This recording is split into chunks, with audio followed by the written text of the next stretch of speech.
Good day, my name is Ndiwo Takalani, student number 15223052. Now my part of the presentation deals with the disclosure requirements of the ethics department. Now the first disclosure requirement that we have is that the board should ensure the company is a corporate citizen. Now the question in hand is, does the company comply with that requirement or not? From the report we find that the company does not comply at all. Now what are the shortcomings? A few years back we find that MTN was facing a few charges, of in which the highlight was that MTN had 5.2 million illegal subscribers, which resulted in them having a 5.2 billion fine, which was from the networking department. Now, what is the recommended requirement to ensure compliance? Now, there is no other way. All that MTN has to do in order to comply to this is that they have to comply to the applicable laws and regulations that are brought forth from the networking department.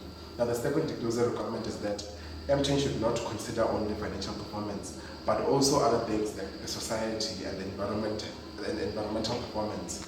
Now, from this, in the report, we can conclude that MTN does not comply with this at all. Now, what are the shortcomings that MTN has in terms of this department? When we read the report, we find that when MTN is facing the challenges, they address more of the financial challenges rather than other challenges like how they are planning on improving their department of the society, their environmental development, and also their community development. Now, how does MTN have to, how do we recommend MTN in order for them to ensure with that compliance? Now, all that we can do, or all that they can do, is to rather focus more on the society, the environment, and how they plan to improve the community, and not only on finance and how and their pockets basically. Now, our third ethical requirement is that they should form an ethical foundation which is made up of fairness, transparency, responsibility, and accountability. Now, in this section, MTN does comply on some and does not comply on some. Now, the ones that MTN complies on is the transparency and the responsibility. Those are the two that they comply on. But the fairness, they do not comply because, now the question comes, they disconnected this 5.2 subscribers. Now, whose fault was it for them not complying with the laws and regulations? Are the customers supposed to suffer for that? I guess we find that they do not comply with that.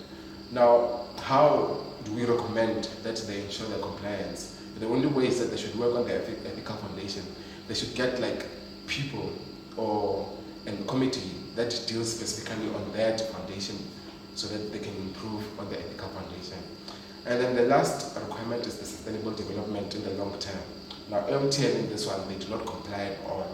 Now, if we look at the report, we find that in their long-term and short-term goals, they say that they are planning on moving towards a technical digital approach of making business. Now, if we look at this, we find that this is them trying to implement technology in everything that they're going to be doing. Now, the question in hand is, what about the employers? What will happen to them in the long run? Do they still have employment? Do they still have a secure employment in the company? You understand? So that's how we say that MTN is not facing or looking in the long run, but actually they are focusing on themselves and how they can improve themselves. Now, how do we recommend that MTN ensures their compliance? They should think long term. They should think sustainable. And then from that, all we can say is that generally, the compliance in terms of the applicable laws and the requirements for disclosure, we find that MTN is not performing, and that concludes my presentation. And that MTN should focus more in the disclosure requirements in terms of the ethics and try to improve themselves. Thank you.